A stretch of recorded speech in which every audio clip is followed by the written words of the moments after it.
미국을 방문한 이도훈 한반도 평화교섭본부장이 북한과 미국 간 소통이 계속되고 실무 협상이 조만간 열릴 수 있다며 워싱턴 대북 관련 인사들을 만나 관련 상황을 조율할 예정입니다. 조율된 내용이 유엔 총회 기간 한미 정상회담에 올려질 것으로 보이는 등 한반도 정세가 급박하게 돌아가고 있습니다. 화성 연쇄살인 사건의 유력한 용의자로 드러난 이모 씨가 진범으로 확인되더라도 공소시효가 지나서 처벌은 불가능합니다. DNA 분석 결과가 일치한 3건과 모방 범죄인 1건을 제외한 나머지 6건과의 관련성도 파악하고 있는데 공소시효 문제로 체포나 압수수색 등 강제 수사도 어려운 상황입니다. 조국 법무부 장관이 오늘부터 일선 검찰청을 방문해 검사들과의 대화에 나섭니다.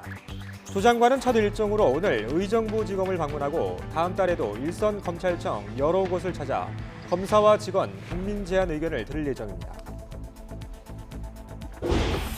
전남 해남에서 화로차와 화물차가 충돌해 2명이 숨지고 1명이 다쳤습니다. 전남 나주에서는 화물차에 받친 가로수 정비 차량이 20여 미터 밀리면서 작업 중이던 근로자를 덮쳐 1명이 숨지고 2명이 다쳤습니다. 굿모닝 YTN 2부 이어갑니다. 미국 워싱턴을 찾은 이도훈 외교부 한반도 평화교섭본부장이 북미 실무 협상이 조만간 있을 가능성이 있다고 밝혔습니다. 미국 측 대표와 관련 현안을 조율할 예정인데요. 유엔 총회에서 한미 간 정상회담도 예정된 만큼 한반도 정세가 급박하게 돌아가는 분위기입니다. 워싱턴 강태욱 특파원입니다. 이도훈 외교부 한반도 평화교섭본부장이 미국 워싱턴을 찾았습니다. 북미 간 실무 협상을 앞두고 정세 인식을 확인하고 북핵 문제를 조율하기 위해서입니다. 북한 최선희 제1부상에 이어 권정근 외무성 미국 담당 국장도 수주내라고 한 만큼 조만간 협상이 재개될 것으로 보고 있습니다. 지난 9월 9일에 최선희 부상이 대화를 복귀한다는 그런 의사를 밝혔습니다. 그렇기 때문에 이제 조만간 있을 가능성이 있고요. 이 본부장은 뉴욕 채널이 항상 열려 있는 만큼 북미 간 소통이 계속되고 있는 것으로 알고 있다고 말했습니다. 특히 북한이 미국을 향해 주문한 새로운 계산법에 대해 미국의 생각이 무엇인지 확인하고 준비도 필요하다고 덧붙였습니다. 최근에 제재 해제보다는 소위 안전보장, 체제 보장이라는 쪽으로 방점이 옮겨가 있기 때문에 거기에 대해서 여러 가지 이야기를 많이 하고 연구도 많이 합니다. 이를 위해 카운터파트인 스티븐 비건 국무부 대북 특별대표를 비롯해 백악관 등 미 행정부 인사와 싱크탱크, 학계 인사 등을 두루 만날 계획입니다. 이어 유엔 총회가 열리는 뉴욕으로 향할 예정입니다. 그런 만큼 한미 두 정상이 머리를 맞대는 자리에 조율된 논의들이 올려질 것으로 보입니다. 이에 따라 트럼프 행정부가 비핵화 상응 조치로 검토해온 종전 선언을 비롯해 체제 부장과 제재 완화 등 북핵 문제와 관련한 윤곽이 정상회담에서 나올지 주목되고 있습니다. 워싱턴에서 YTN 강태욱입니다. 존 볼턴 전 미 백악관 국가안보 보좌관이 트럼프 대통령의 북한 이란 정책이 실패할 것이라고 말하는 등 백악관을 떠나기 무섭게 트럼프 대통령을 비판하고 나섰습니다. 그러자 트럼프 대통령은 볼턴의 조언이 상황을 어렵게 만들었다며 그동안 그가 얼마나 서투르게 일했는지를 살펴봐야 한다고 응수했습니다. 이동우 기자가 보도합니다. 갑작스럽게 경질된 존 볼턴 전 백악관 국가안보보좌관이 트럼프 대통령의 북한 이란 정책이 실패할 것이라며 비판의 날을 세웠습니다. 트럼프 대통령이 볼턴의 후임으로 인질 문제 담당 대통령 특사인 로버트 오브라이언을 임명한 날에 터져나온 발언입니다. 정치 전문 매체 폴리티코는 볼턴 전 보좌관이 보수 성향의 싱크탱크 초청으로 이뤄진 비공개 오찬 연설에서 이같이 트럼프 대통령의 외교 정책을 강하게 비난했다고 전했습니다. 볼턴은 트럼프 대통령이 아프간 반군 세력인 탈레반과 평화협정 협상을 위해 탈레반 대표단을 대통령 휴양시설인 캠프 데이비드에 초청해 9.11 테러 희생자들을 모독했다고 비판했습니다. 이에 발끈한 트럼프 대통령은 그렇게 말하기는 쉽다며 볼턴의 조언이 상황을 어렵게 만들었다. 그동안 그가 얼마나 서투르게 일했는지 살펴봐야 한다고 응수했습니다. 그러면서 북한에 대해 3년간 어떤 핵실험도 없었다며 우리의 인지를 되돌려받았고 희생된 위대한 군인들을 송환받았다고 강조했습니다. 지난해 한국전쟁 중 전사한 미군유해 55구가 송환되고 북한에 억류된 미국인 3명이 석방된 부분을 실적으로 언급한 것입니다. 또 볼턴이 북한의 비핵화 해법으로 제시한 리비아 모델을 언급했을 때 북미 간 협상을 매우 지연시켰다고 또다시 지적했습니다. He made some very big mistakes when he talked about the Libyan model for Kim Jong-un. That was not a good statement to make. You just take a look at what happened with Gaddafi. 트럼프 대통령은 볼턴은 중동 문제와 관련해 강경 정책을 고수해 누구와도 협력할 수 없었고 많은 사람들이 그의 생각에 동의하지 않았다고 비판했습니다. 트럼프 대통령이 볼턴을 경질한 지 열흘도 안 돼 두 사람은 완전한 적수 관계로 돌아서 향후 어떤 갈등 양상을 빚을지 관심을 끌고 있습니다. YTN 이동호입니다. 네, 쾌청했던 날씨도 잠시 또 가을 태풍이 북상하고 있습니다. 우선 오늘 서울 등 내륙은 구름만 많이 지나겠는데요. 오늘 아침 15.8도로 쌀쌀했던 서울은 낮 동안 26도로 선선하겠습니다. 밤부터 제주도는 비 소식이 있습니다. 점차 북상하는 태풍 타파의 영향권에 들기 때문인데요. 현재 17호 태풍 타파는 소형급의 세력을 유지한 채 일본 오키나와 남서쪽 해상에서 북상하고 있습니다. 점차 고수호 내역을 통과하면서 강한 중형급으로 발달하겠고요. 일요일 오후 제주 동쪽 해상을 거쳐서 밤사이 대한해협을 통과할 것으로 보입니다. 태풍의 최근접 시각은 제주가 일요일 오후 3시, 여수 밤 8시, 부산은 밤 10시가 되겠습니다. 주말부터 월요일 낮까지 전국이 태풍의 영향권에서 많은 비가 오겠습니다. 태풍 타파는 링링과 달리 강풍보다 호우 피해가 크겠는데요. 제주 산간에는 500mm 이상, 남해안과 동해안에는 무려 300mm가 넘는 큰 비가 내리겠습니다.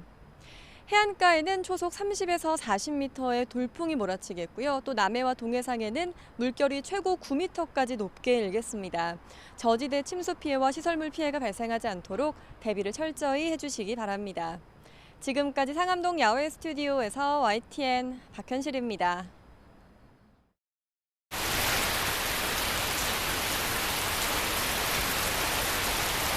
밥은 먹고 다니냐?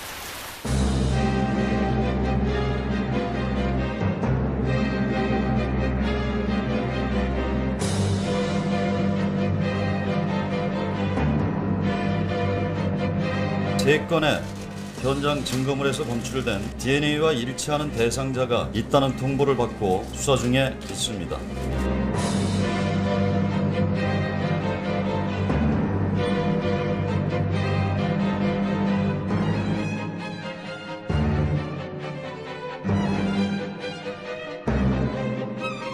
그 사람이 뭐 수용 생활 중에 특별히 문제를 일으키거나 그렇지 않고 그냥 평범하게 생활을 잘 해왔습니다.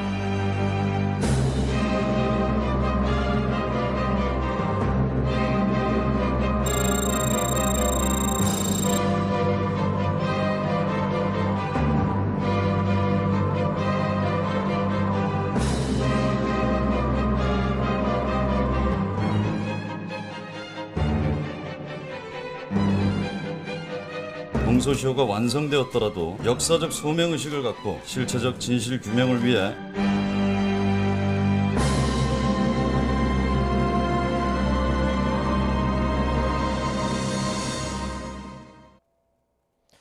화성 연쇄살인 사건의 용의자로 지목된 56살 이모 씨의 DNA가 당시 10건의 살인사건 가운데 3건의 증거물에서 검출된 DNA와 일치하는 것으로 확인됐습니다. 경기 남부경찰청은 어제 공식적으로 수사 경위를 발표하면서 국과수의 정밀 분석 결과 이 씨의 DNA가 5차, 7차, 9차 사건의 증거물 DNA와 일치했다고 밝혔습니다. 경찰은 또 현재 교도소에서 복역 중인 용의자 이 씨를 직접 조사했지만 혐의를 전면 부인했다고 설명했습니다. 경찰은 이 씨를 아직 진범으로 확정할 수는 없으며 다른 증거물에 대한 추가 감정과 과거 수사 기록 검토 등을 통해 혐의를 차근차근 입증해 나갈 계획이라고 밝혔습니다. 화성 연쇄살인 사건의 유력한 용의자가 나타났지만 공소시효가 끝나서 처벌은 불가능합니다. 그러나 DNA가 일치한 3건 외에도 나머지 살인사건들과의 관련 여부 등 진실은 밝혀야 하는 상황인데요. 수사가 쉽지만은 않습니다. 송재인 기자가 취재했습니다. 유력한 용의자로 이모 씨가 지목됐지만 아직 진범으로 확인된 것은 아닙니다. 하지만 이 씨가 진범으로 밝혀지더라도 처벌할 수는 없습니다. 화성 연쇄살인 사건은 지난 2006년 4월 2일로 마지막 사건까지 공소시효가 끝났기 때문입니다. 살인죄의 경우 4년 전에 공소시효가 폐지됐지만 소급해서 적용할 수는 없습니다. 91년까지 일어난 사건이기 때문에 공소시효가 폐지돼서 지금은 확인이 되고 본인이 만약에 범행 사실을 실토를 한다고 하더라도 처벌할 수가 없습니다. 당장 수사도 쉽지 않은 상황입니다.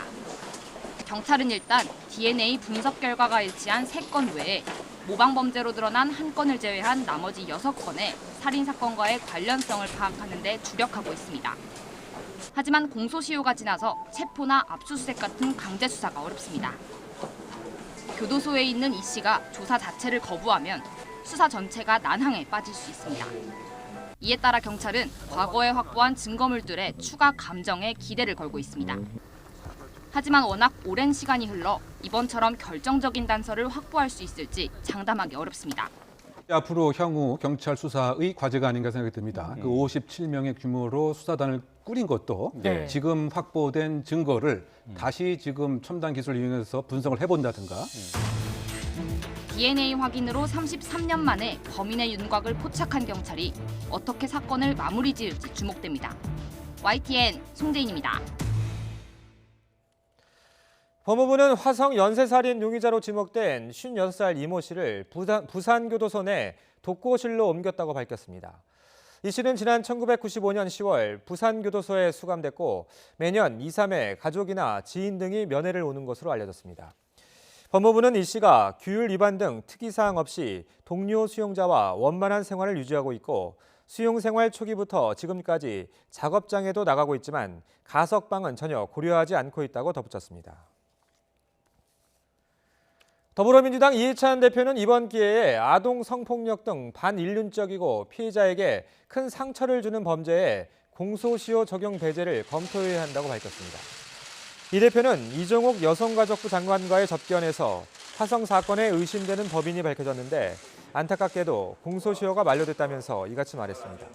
또 디지털 성범죄, 데이트 폭력 등 신종 여성 폭력이 늘어나고 있다면서 유형별 지원이 강화될 필요가 있다고 언급했습니다. 화성 연쇄살인 사건의 9번째 현장을 경찰 신분으로 직접 목격했었던 표창원 의원은 당시 상황을 떠올리면서 충격적이었다고 밝혔습니다. 어제 YTN에 출연해서 한 얘기인데요. 전직 프로파일러로서 용의자를 꼭 만나보고 싶다고도 말했습니다. 들어보시죠. 시신을 그 범죄 현장에서 본 건 그게 처음이었거든요. 예. 현장이 경찰관이 된 이후에. 그런데 워낙 좀 참혹한 모습이었고 너무 어린 피해자였고 너무 충격적이었죠. 너무 좀 죄송하기도 하고 피해자께는 또 주민들도 너무 화가 나셨었고요. 예. 도대체 너희들 뭐 하는 거냐. 엉뚱한 주민들만 계속 검은검색하고 괴롭히고 범인은 저렇게 또 저지르고 도저히 참 이 경찰관을 내가 할 수 있나? 라는 그런 좀 자괴감도 들었고요. 예. 무력감이 가장 컸습니다. 당연히 만나보고 싶죠. 당연히. 그리고 제가 뭐 프로파일러 시절에는 경찰청의 의뢰로 연쇄살인범, 연쇄성폭행범, 또 존속살인범 많이 만났습니다. 지난 1994년 용의자 이모 씨가 청주에서 처제를 살해해서 구속됐을 당시 수사팀이 화성에 있는 이 씨의 집까지 찾아가서 조사를 했던 것으로 확인됐습니다. 더구나 당시 화성 사건 수사본부 측에서 찾아와서 수사 공조를 요청했지만 결국 이루어지지 않았습니다.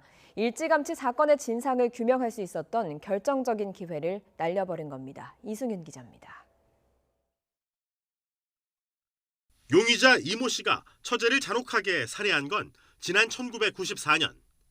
당시 이 씨를 구속한 청주 서부경찰서 수사팀은 과거 이 씨의 거주지였던 화성의 집을 찾아가 수사를 벌였습니다.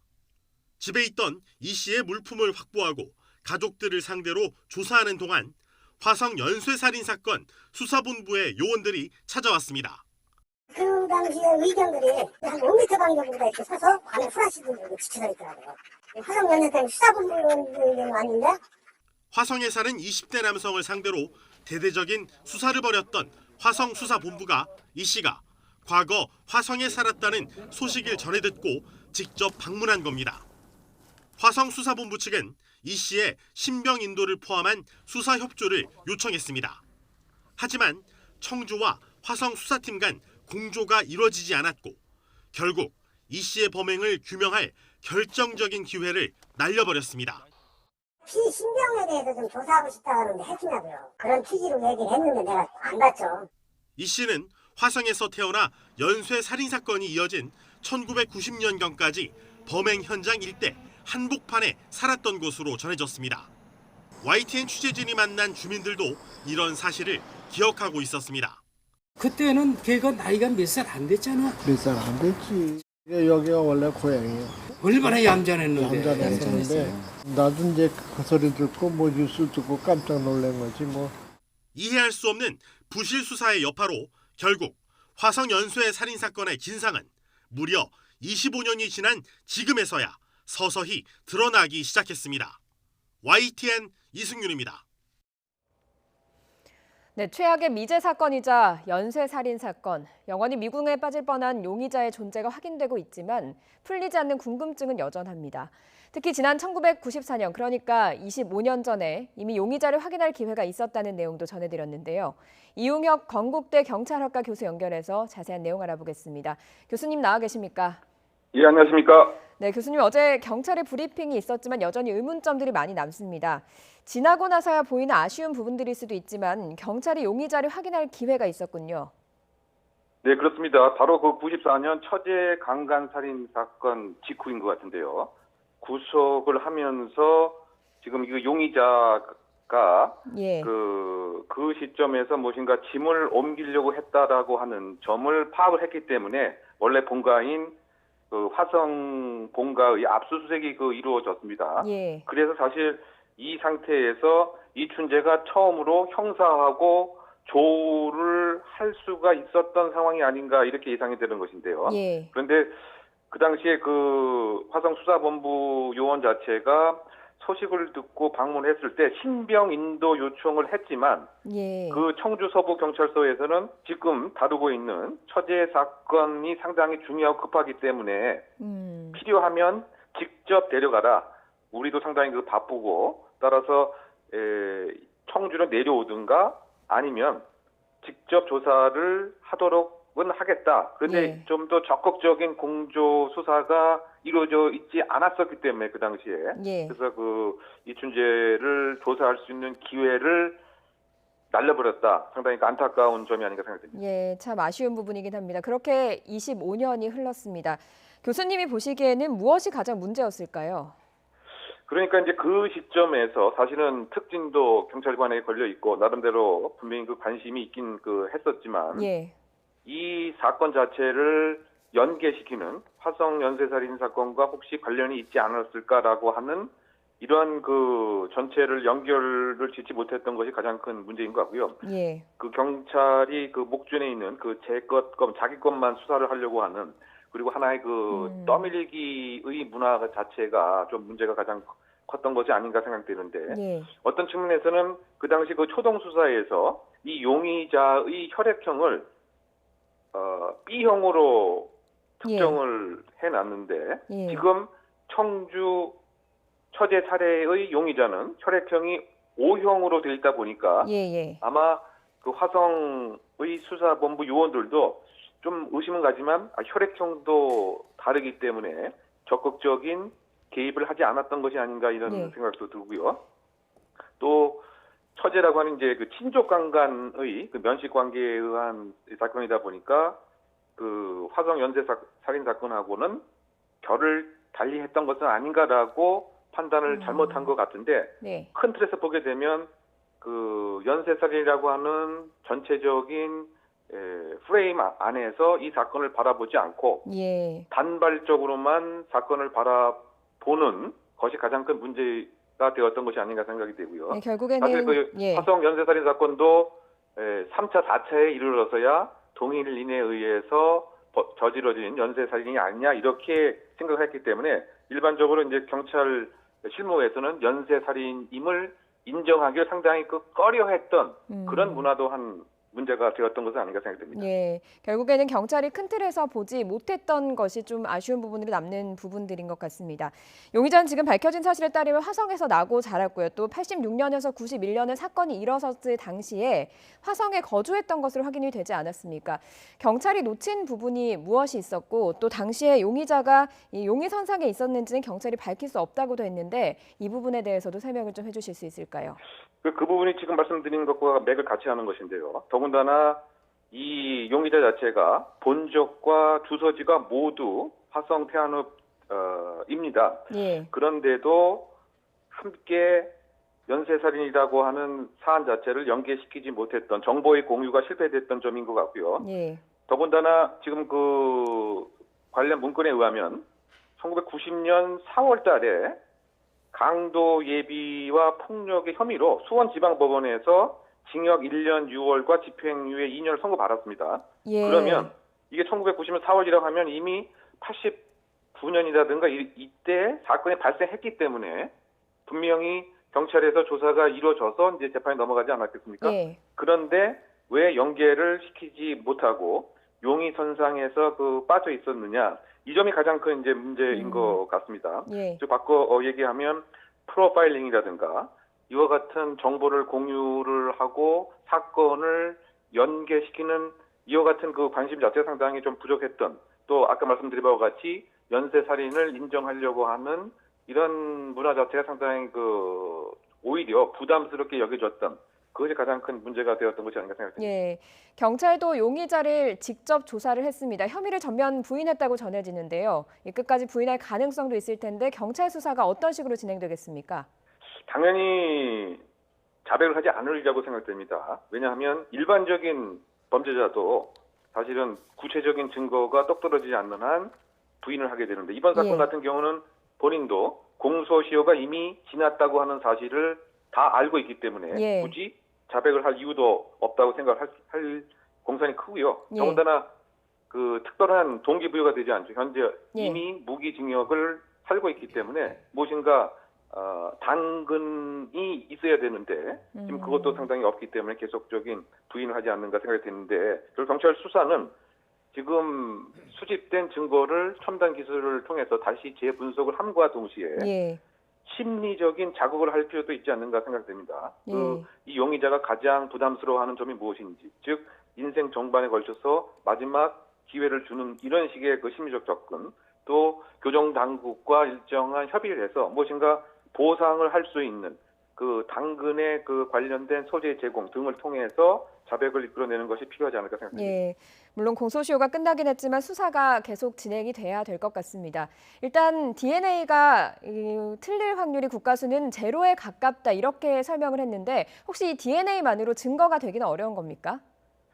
지금 현재 DNA 증거의 과학적 증거는 분명한 거죠. 증거 능력은 분명히 인정받지만 체액이 발견됐다고 하는 것은 성폭행을 했다고 하는 사실은 될 수 있는 직접 증거지만, 그렇다고 해서 지금 목을 이렇게 압박을 해서 사망케 한 사망의 원인과 이 DNA 발견과는 직접 연관성은 없는 이런 문제가 있기 때문에 살인죄에 관한 입증에 다른 많은 간접 증거를 확보를 현재 수집된 증거, 또 현재 경찰서에 창고에 있는 유료 증거들을 다시 이제 분석을 해서 목전에 용의자에게 제시하면서 심적인 나름대로의 자극을 주는 이런 방법으로의 수사가 필요하지 않을까 생각합니다.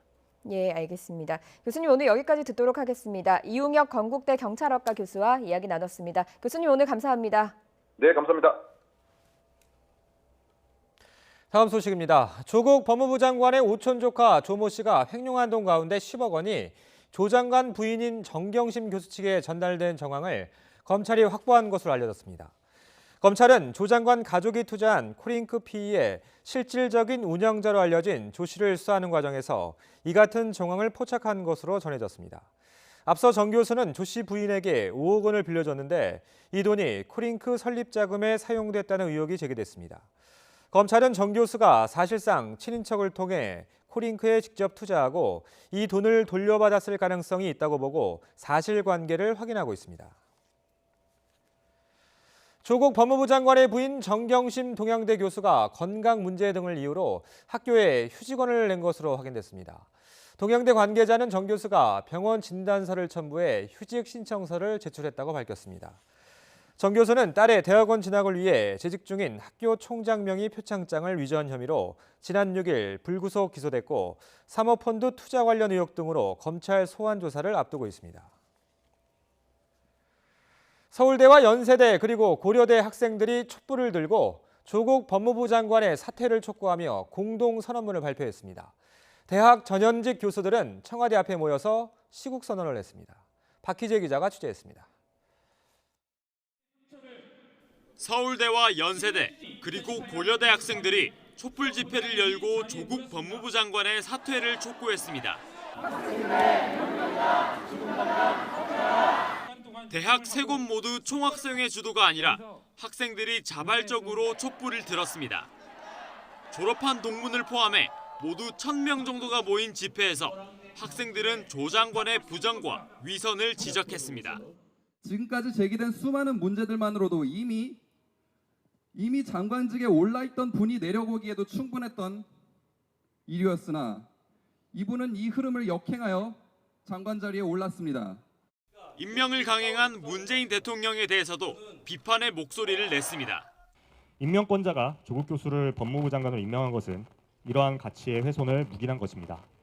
세 개 대학 학생들은 공동선언문을 발표하고 정부가 반성하고 사죄하지 않는다면 국민의 상처는 치유 불가능할 정도로 깊어질 것이라고 밝혔습니다. 그러면서 전국에 있는 대학생들과 연합 집회를 열어 함께 항의하자고 제안했습니다. 앞서 오전에는 전현직 대학 교수들이 청와대 앞에 모여 조국 법무부 장관의 사퇴를 촉구했습니다. 이념 편향적 세계관을 가지고 이념과 정반대로 이기적인 인생을 살아온 점이 입증된 인사의 손에 검찰개혁의 전권이 들려지는 사태는 막아야 하겠기에 이 자리에 나왔습니다. 3,000명이 넘게 서명한 교수들의 명단은 다음 주쯤 공개될 예정입니다. 조국 장관이 임명된 지 열흘이 넘었지만 대학가에선 사퇴를 요구하는 목소리가 점점 커지고 있습니다. YTN 박희재입니다. 이런 가운데 조국 법무부 장관은 오늘 취임 이후 처음으로 일선 검찰청을 방문해 검사들과 대화에 나섭니다. 법무부는 오늘 조 장관이 첫 일정으로 의정부지검을 찾아 일선 검사와 직원들의 의견을 청취할 예정이라고 밝혔습니다.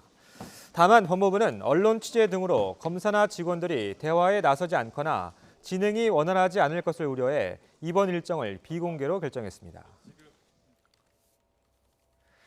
사실 검사와의 대화하면 가장 먼저 떠오르는 게 지난 2003년 노무현 전 대통령이 검찰 개혁을 화두로 진행했던 전국 검사와의 대화입니다.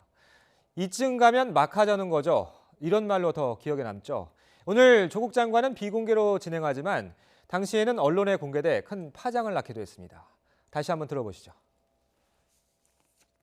대통령에 취임하시기 전에 부산 동부지청장에게 청탁 전화를 하신 적이 있습니다. 그것이 바로 검찰의 정치적 중립성을 훼손하는 발언이었다고 생각하지 않으십니까? 이쯤 가면 막 하자는 거죠?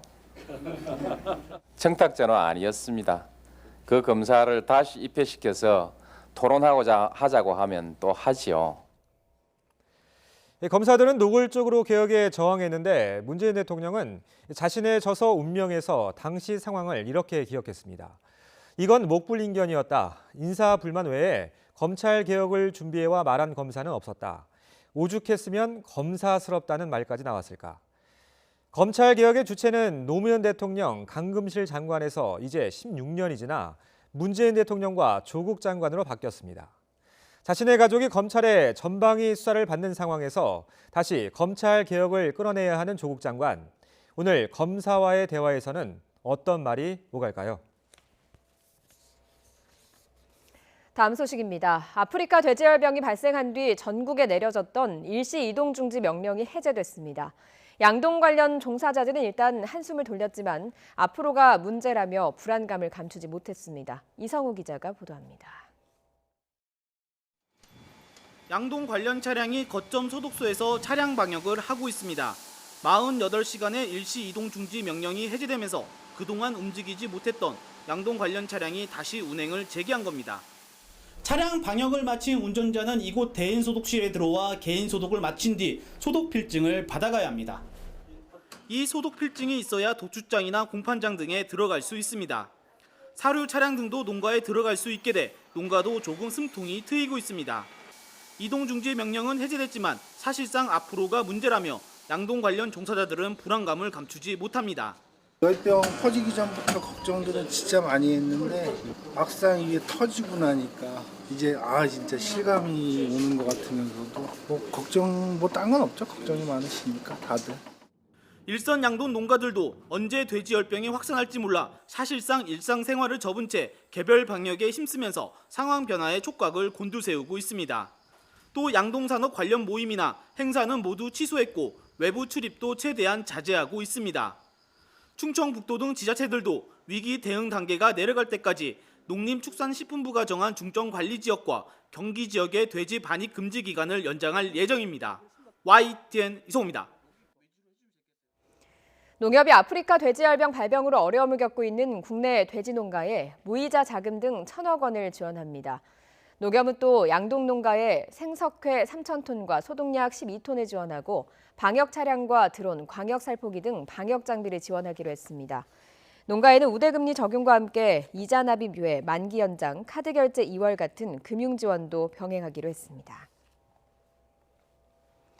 아프리카 돼지열병 감염 경로는 그야말로 오리무중입니다. 정부는 다음 주부터 북한에서 흘러오는 하천물을 떠서 바이러스 검사를 하기로 했습니다. 김정혜 기자의 보도입니다.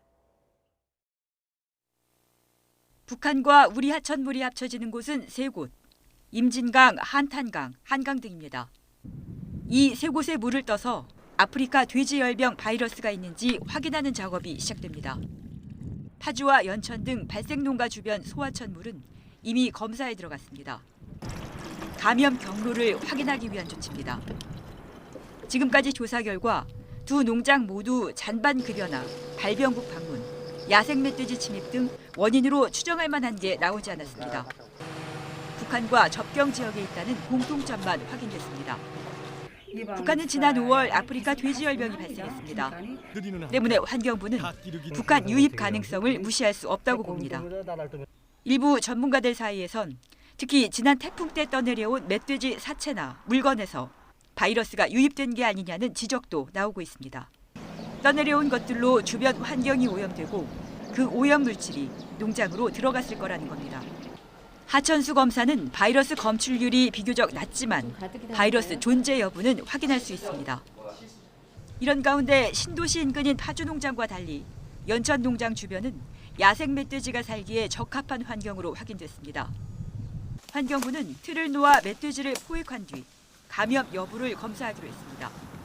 YTN 김정혜입니다. 비당권파인 하태경 최고위원이 직무정지 6개월의 중징계를 받으면서 바른미래당은 또다시 극심한 내용에 휩싸였습니다.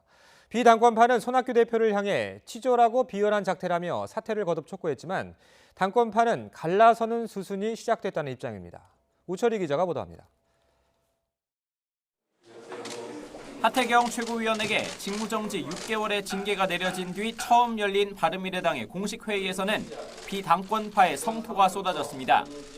손학규 대표를 향해서는 사퇴를 거듭 촉구하며 원색적인 비난이 터져나왔고 한 손에는 노역, 한 손에 들려야 할 당헌 당규가 아니라 방목을 들고 당사자인 하태경 최고위원은 반대 세력을 숙청해 당을 팔아 넘기려는 것이라고 반발했습니다. 추석 당 지지율 10% 안 되면 사퇴하겠다고 한 국민과의 약속을 뒤집기 위해서 손 대표가 벌인 자작 쿠데타입니다.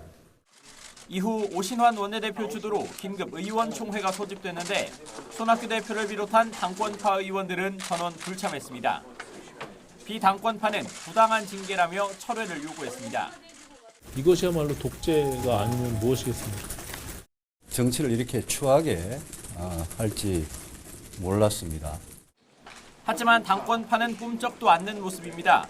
손학규 대표는 YTN과의 통화에서 윤리위 결정에 대해 이렇다 저렇다 입장을 밝히는 건 적절치 않다고 언급했습니다.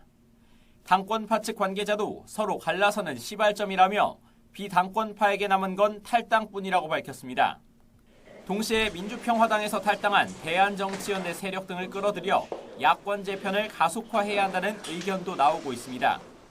다만 당권파인 문병호 최고위원은 통합이 가장 시급한 시점에 징계가 적절했는지 의문이라며 반대의 목소리를 내기도 했습니다. 비당권파 최고위원 5명은 징계를 결정한 윤리위원장 불신임과 징계 무효를 압박하는 최고위 긴급 안건 상정을 요구했습니다. 반면 당권파는 안철수 전 대표에 대한 막말 논란으로 윤리위에 회부된 이준석 최고위원 징계도 속도를 내야 한다는 입장입니다. 이어질 최고위 회의에서는 또다시 당권파와 비당권파의 거센 충돌이 예상됩니다. 바른미래당의 해묵은 갈등이 다시 폭발하면서 이제 돌아올 수 없는 강을 건넜다는 시각이 우세한데 향후 어떤 방식으로 분당과 야권 통합이 그려질지 주목됩니다. YTN 우철입니다. 이런 가운데 오늘 오전에 열리는 바른미래당 최고위원 회의에서도 충돌이 예상됩니다. 오신환 원내대표 등 비당권파 최고위원 5명은 윤리 결정에 효력이 있는지 유권 해석의 건을 오늘 최고위 긴급 안건으로 상정했습니다. 이들은 징계에 앞서 윤리위원장 불신임 요구서를 낸 만큼 하태경 의원에 대한 징계 효력이 없다고 주장하고 있습니다. 손학규 대표 등 당권파 4명은 독립기구인 윤리위의 결정이라고 맞서고 있어서 양측의 정면 충돌이 불가피해 보입니다.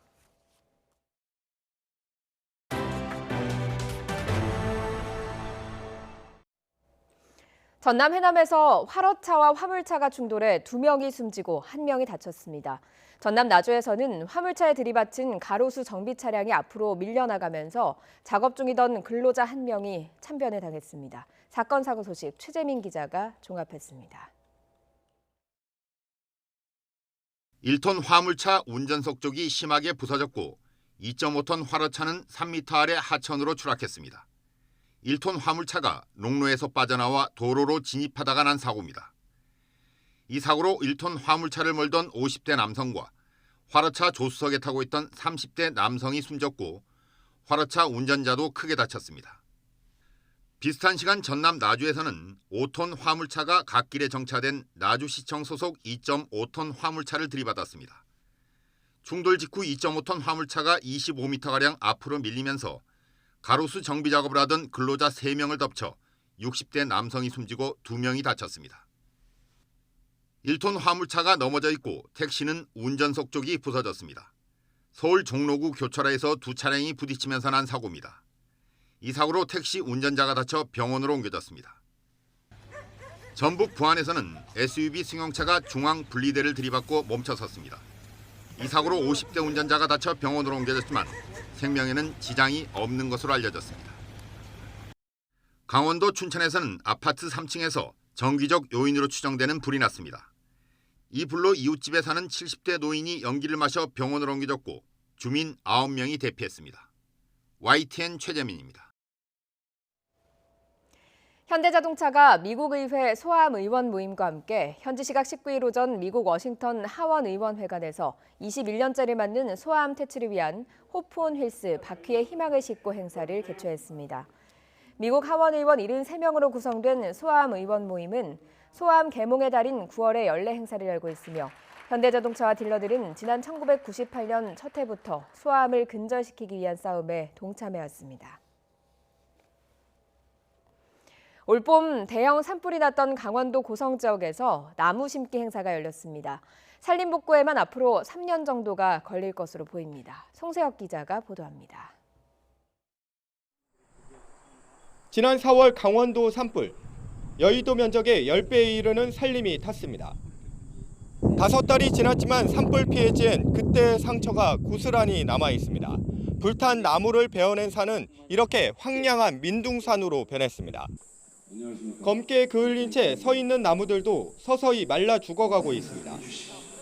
산불 피해지에서 200명이 넘는 참가자들이 정성스레 나무를 심습니다. 구덩이에 묘목을 넣고 흙을 골고루 덮어줍니다. 나무마다 심은 사람의 이름표도 답니다. 건강하게 잘 자라라. 엄마가 다음에 보러 오게. 산불 이후 생태 복원의 첫 삽을 뜬 나무 심기 행사입니다. 2헥타르 면적의 소나무와 3번나무 등 어린 나무 3천여 그루가 심어졌습니다. 애 키우는 그 마음으로 잘 심었는데 앞으로 잘 자라서 원래 숲처럼 복귀가 됐으면 좋겠어요. 산림 피해지의 효율적인 복구를 위한 용역 결과는 다음 달 말쯤 나옵니다. 이를 바탕으로 산림 복구는 오는 2022년까지 단계적으로 이루어질 예정입니다. 사업비는 220억 원 넘게 투입됩니다. 현재 지금 산지 동의 절차가 굉장히 좀 난항을 겪고 있어서 그런 부분들이 조속히 해결이 되는 대로 이렇게 차근차근 이렇게 복원해 나갈 계획입니다. 하지만 복구가 마무리돼도 심은 나무가 자라서 예전처럼 무성한 숲이 되려면 20-30년의 긴 세월이 필요합니다. YTN 송세혁입니다. 대구의 가을은 오페라로 물들고 있습니다. 푸치니와 베르디의 걸작을 비롯해서 크고 작은 오페라가 한 달 내내 무대에 오릅니다. 허성준 기자가 소개합니다. 천연 염색원단이 바람에 날리는 청라언덕. 시골 청년 기봉과 달래의 소박하고 꾸밈 없는 사랑 이야기가 펼쳐집니다. 사랑과 배신, 용서에 이르는 과정을 코믹하게 그려냅니다. 지난달 28일 개막한 대구 국제 오페라 축제가 주요 공연 매진에 힘입어 흥행몰이에 나서고 있습니다. 개막작인 람메르무어의 루치아를 시작으로 다양한 형식의 오페라가 무대를 달구고 있습니다. 대구 국제 오페라 축제를 7-8년 전부터 제가 보고 있는데 올해는 특히 국내 초연인 푸치니의 오페라 라론디레를 한다고 해서 굉장히 기대를 많이 하고 있습니다. 특히 올해는 국제 콩쿠르 형식의 대구 국제 오페라 어워즈가 처음으로 도입됐습니다. 오스트리아 등 세계 15개국 92명의 젊은 성악가들이 도전장을 내는 등 큰 호응을 얻었습니다.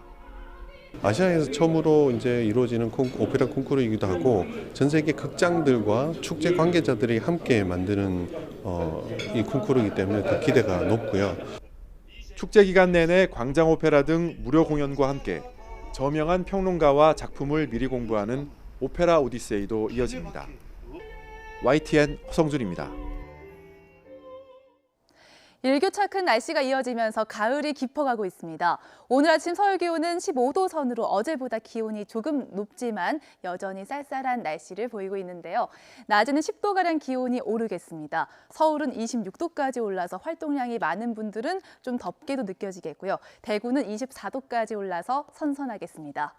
오늘 내륙 지역은 비 예보 없이 구름만 많이 끼겠습니다. 하지만 제주 지역은 밤부터 점차 비가 올 것으로 보이는데요. 북상하는 17호 태풍 타파 때문입니다. 이번 주말 사이 전국이 태풍 타파의 영향권에 들겠습니다. 주말인 내일은 전국에 비가 오겠고요. 특히 일요일부터 월요일 사이 강한 비바람이 불겠습니다. 현재 태풍 타파는 오키나와 남쪽 해상에서 북상을 하고 있습니다. 소형 태풍인 타파는 북상하면서 점차 중형급의 강한 세력으로 점차 발달을 하겠습니다. 태풍은 일요일 오후 3시쯤 서귀포 남쪽 해상까지 바짝 다가오겠고요.